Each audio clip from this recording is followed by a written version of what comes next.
Hi there, this is Kelly Dean from the Tummy Team. I am going to talk to you a little bit more about your pelvic floor today. And the first thing I want you to know is that your pelvic floor is not a squeeze toy. It is not a fist that needs to be clenched all the time. The muscles of your pelvic floor are just like other muscles in your body. They need to be able to flex and relax. They need to be able to flex and relax. And they also need to know, you need to recognize that majority of your pelvic floor muscles are slow twitch, endurance structural muscles like your postural muscles of your neck. Your postural muscles in your neck hold your neck up, hold your head up all day long without being clenched and tense all the time, right? And they have the right amount of tension for exactly what you need to do in your life. Like if you are going to head a soccer ball, you're going to tighten it up more. If you're wearing something heavy on your head, you're going to tighten up more.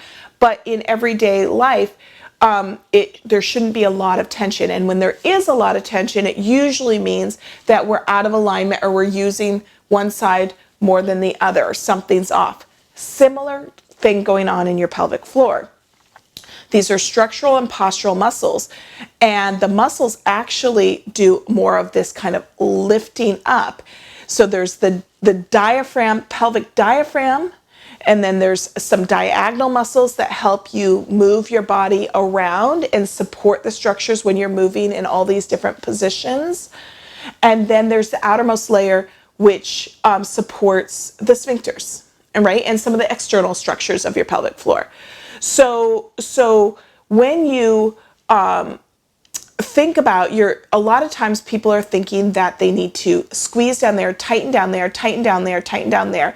Maybe because they're trying to, kind of get some structure in their vaginal canal after a birth or after things feel like they've gotten stretched out, or maybe because the sphincters don't feel like they're holding, so they want to squeeze, squeeze, squeeze.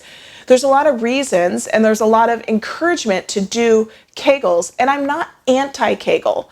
I'm just anti-ineffective Kegel, and I don't believe that Kegels are the only thing you need to do for your pelvic floor. It would be like saying, and we say this all the time, if I were squeezing a ball in my hand to strengthen my grip strength, that is going to help strengthen my grip strength.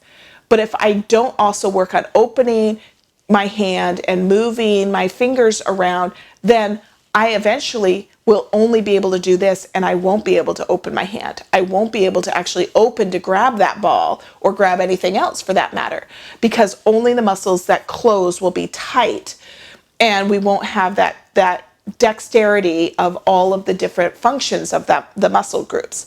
And there are different functions of the pelvic floor muscle groups.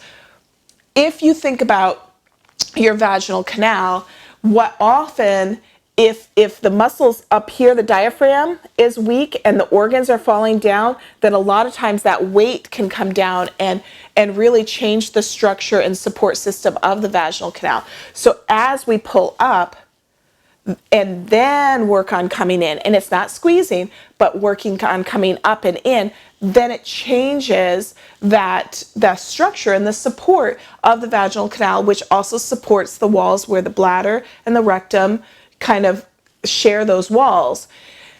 So there's a lot more going on down there.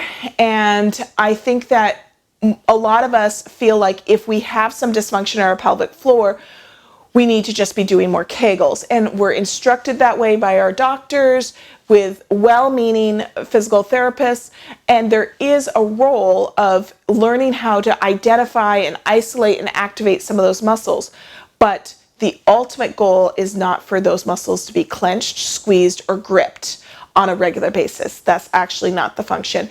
And none of that should happen without equal effort on the relaxation and opening that happens on the other side of the closing and the opening. So we want you to have the big picture of what's going on. There's a lot more information on our YouTube channel. There's a lot more information at thetummyteam.com. And we have a very comprehensive online pelvic floor rehab course called Floor of Your Core that we would love to help you deal with some of your pelvic floor issues and help you be strong for the life you were meant to live. Okay? Thank you, everyone. I hope you are well.